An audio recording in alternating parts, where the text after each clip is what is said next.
It always starts the same way. She looks at you. But not as you truly are. No. She looks at you through the lens of who she imagines you might become. You can feel it. Can't you? That flicker in her eyes, hope. Or maybe something darker. Something more primal.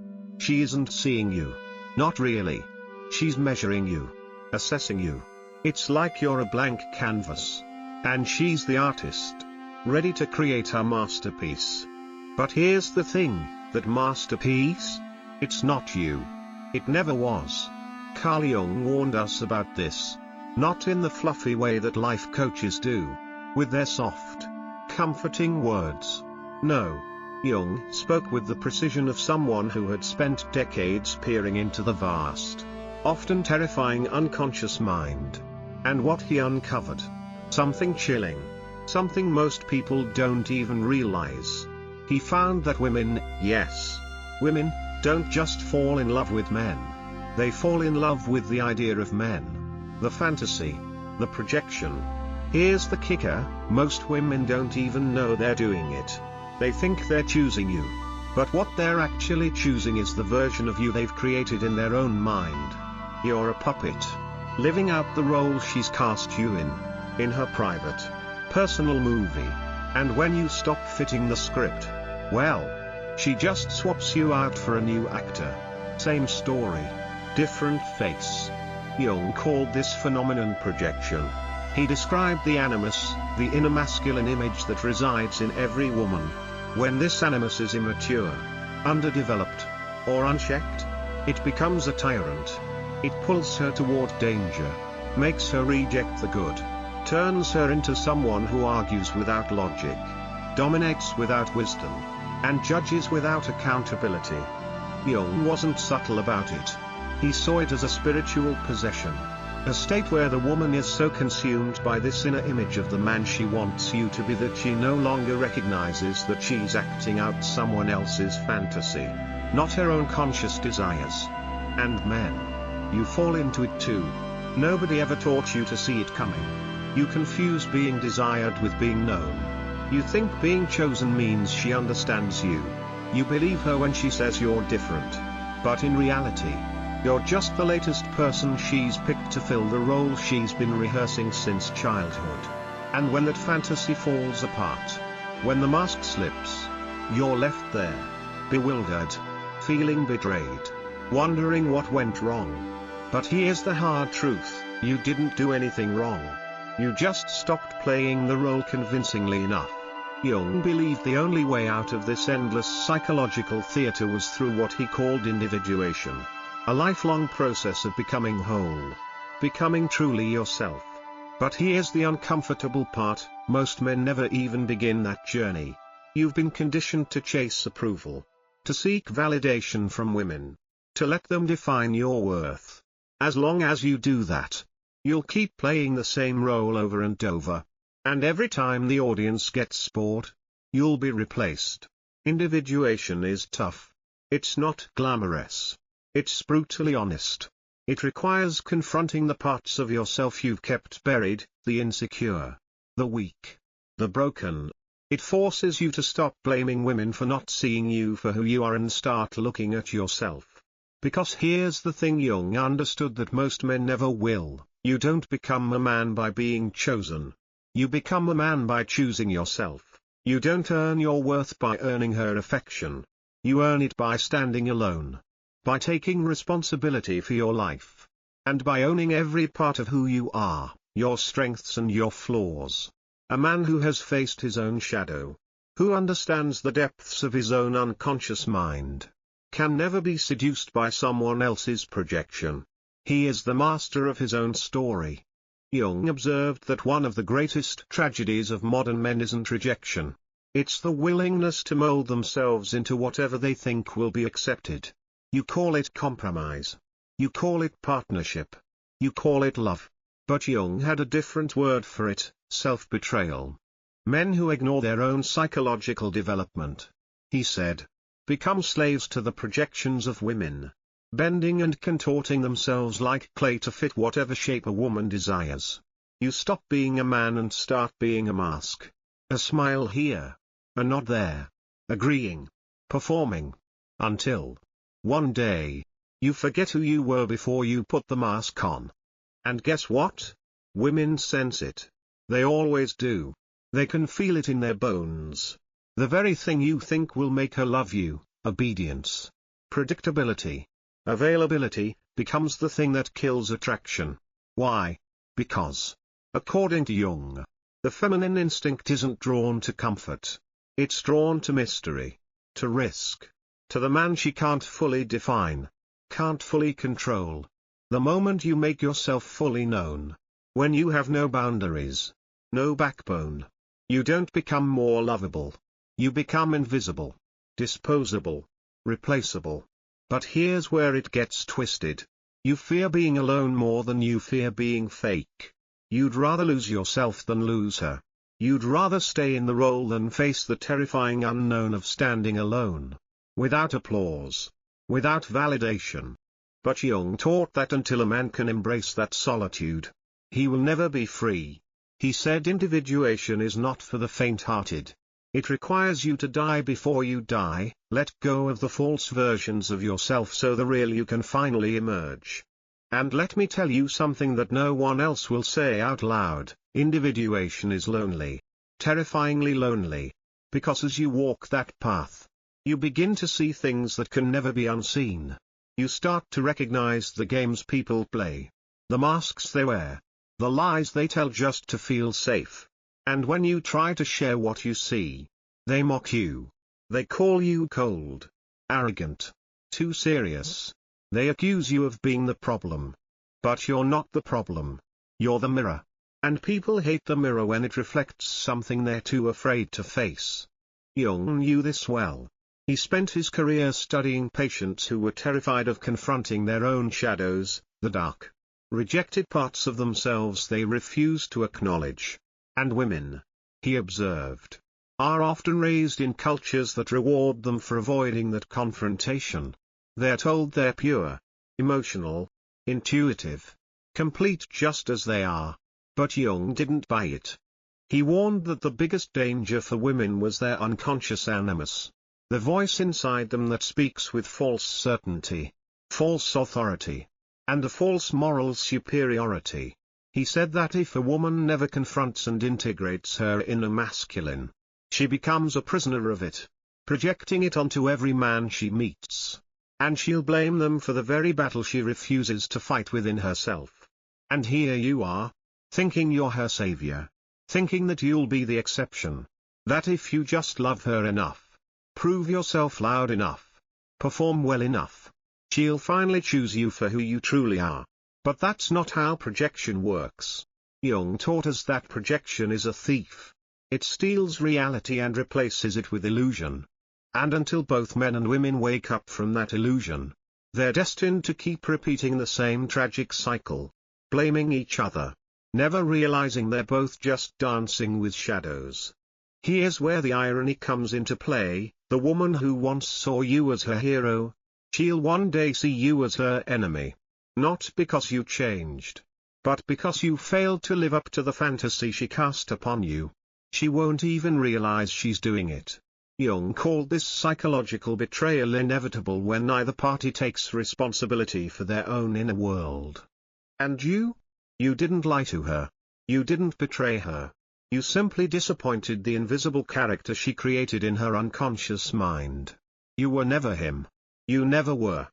And that's why she resents you. Not for your flaws. Not for your weaknesses. But because you failed to fulfill the role she never told you that you were supposed to play.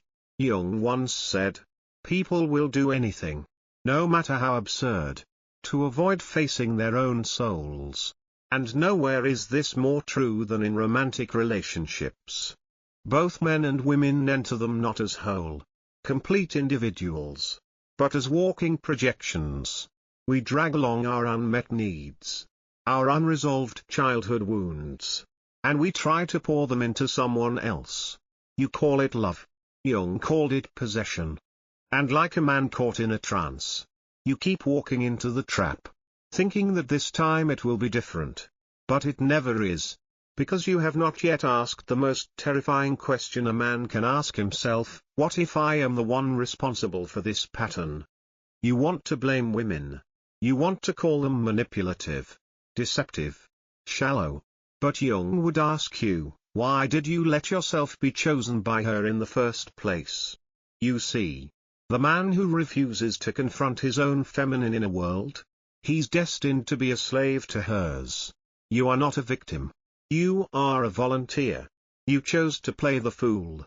You chose to be the actor in her private myth because the thought of facing your own emptiness, your own lack of wholeness, was far more terrifying than playing a part in someone else's fantasy. And here's where most of you will stop listening. Because this is where the comfort ends, and the responsibility begins. Jung didn't offer quick fixes. He didn't give you 3 steps to become an alpha male. No. He gave you the lifelong, brutal task of self-confrontation. He challenged you to sit in the silence of your own mind, to break through the illusions, to let go of the voices in your head that tell you that you're nothing without her. And believe me, that voice will fight for its life. It will scream that you need her. It will tell you that you're incomplete without her, that no man can stand on his own without feminine validation. But Jung's work whispers something far more dangerous. It whispers that the man who can stand without her, without approval, without applause, without being needed, is the man who is finally free. The man who's free from projection, free from performance, free from the tyranny of living as someone else's idea of a man. And when you reach that place, you don't become cold. You don't become distant. You become real. You become rooted, grounded, and fully alive in your own skin. And here's where it gets paradoxical: when you reach that place, that state of full self-awareness, women will be drawn to you, not because you need them, but because you don't. You've stopped performing, stopped chasing, stopped pretending. You've become the kind of man who doesn't need anyone to validate his worth. And in that raw, authentic presence, they'll feel it. It won't be about what you can give them or how much you can sacrifice. It won't be about molding yourself into someone's idea of who you should be. It will be about you being fully who you are. Whole. Complete. Standing on your own. Knowing your worth without needing anyone to remind you of it. Jung warned that the individuated man, one who's integrated his unconscious and fully embraced his own self, will not be welcomed by society. He will be misunderstood. He will be labeled as distant, arrogant, too serious. But the truth is far more threatening than any of these labels.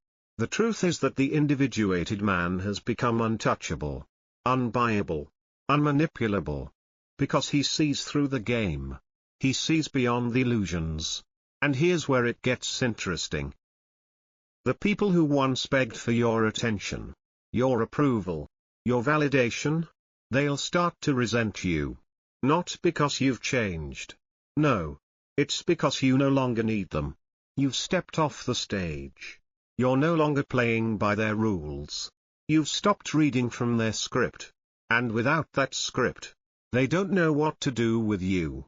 You've stopped being a character and started being a man. Jung once said that the gods have become diseases. What ancient cultures used to call divine possession, modern psychology now calls neurosis. And make no mistake, men chasing validation are the most spiritually sick of all. You think you're being romantic when you say things like, "I'd do anything for her," or "she's my everything." But Jung would tell you that what you call love is really a refusal to carry your own soul. It's easier to project it onto a woman, to make her the carrier of your hope, your meaning, your purpose. But here's the brutal twist: when she realizes she was never meant to carry your soul, she'll drop it. She must drop it because no woman, no matter how loving, can hold the weight of a man who refuses to hold himself. And when she drops it, you'll feel betrayed. But you shouldn't. In that moment, when the illusion collapses, you'll finally stand face to face with the truth. The work of becoming a man was never hers to do. It was always yours. In that raw moment of clarity, You'll have two choices. You can blame her. You can let bitterness consume you. You can join the chorus of angry men who point their fingers at women, mocking them, resenting them, swearing them off like cowards who never dared to face their own emptiness. Or, you can do what Jung would have demanded of you, turn inward. You can start the long, terrifying, but ultimately liberating journey of individuation. You can choose to become whole without needing anyone else to complete you. Because here's the undeniable truth, the woman you're searching for out there? She's a reflection of the part of yourself you've abandoned. Until you face that part of yourself, until you meet your own shadow, every relationship will be a performance. Every connection will be a transaction. Every love will be a lie. But when you finally do face it, when you integrate your own feminine inner world, you'll become a man who no longer needs to chase women. You won't run after them. You won't manipulate them. You won't perform for them. Instead, you'll stand still, fully rooted in who you are. And from that place, something miraculous will happen. You won't attract women who want a character. You'll attract women who want the truth. You'll attract women who are ready to meet you as you are, raw and unpolished, without any expectations of performance. When you meet that woman, the real woman, not the fantasy, not the projection, you'll see the difference immediately. She won't try to mold you into something you're not. She won't demand that you perform for her approval. She won't fall in love with some idealized version of you. No. She'll meet you on equal ground. Not as a goddess looking for worship, but as a human being who's also done her own work. She'll stand beside you. Not in front of you. Not behind you. But beside you. Fully aware of who she is. And that is when you'll know you've met someone who is capable of true love. And when that moment happens, there will be no desperation, no clinging, no manipulation, no games. There will only be truth. A kind of love that is rare, that is not born of need, but of freedom. Freedom to choose. Freedom to walk away. Freedom to stand together without illusions, without masks, without fear. But let me warn you, most of you will never experience this kind of love. Not because it isn't possible, but because most of you will quit before you get there. You'll settle for the performance. You'll settle for the fantasy. You'll settle for the temporary thrill of being seen as someone you are not. Because the idea of facing who you truly are feels unbearable. It's easier to live in the illusion than to face the fear of standing in the raw truth of who you really are. But if you have the courage, the brutal, gut-wrenching courage to keep walking that path, to keep standing alone, to keep stripping away every false layer you've built to earn approval, you'll eventually find yourself standing at the edge of something terrifyingly beautiful. You'll find yourself. And when you do, the world will begin to change. When you truly find yourself, women will no longer be the source of your identity. They will no longer be the mirror you use to feel like a man. No longer will you be living in their projections, constantly chasing after approval, desperate for validation. Instead, they will become something else entirely. Partners, not prizes. Mirrors, not mothers. Allies, not saviors. And you will love them, not because you need them, but because you choose them. From a place of strength. From a place of wholeness. From a place that knows without apology who you are. Carl Jung didn't leave behind a map to follow. He didn't give you a step-by-step guide to becoming a man. What he gave you was a warning. A warning that every man who refuses to confront himself will become a slave to the projections of others. Especially the projections of women. But he also left you a challenge. The challenge is this, to walk the path of individuation. To stop blaming women for the roles you willingly play. To stop seeking wholeness in someone else's eyes. To stop waiting to be chosen. Because the man who chooses himself, fully, unapologetically, relentlessly, is the man who cannot be controlled by fantasy. He cannot be seduced by performance. He cannot be reduced to a character in someone else's script. He becomes the author of his own life. And if you've made it this far, If this message has hit somewhere deep inside you, don't just scroll away. Don't let this be another piece of content that you consume and forget. Take a moment right now to like this video. Share it with another man who needs to hear the truth. Subscribe for more. Your support isn't just for us. It's for the next man who's still living in the illusion, waiting to be set free.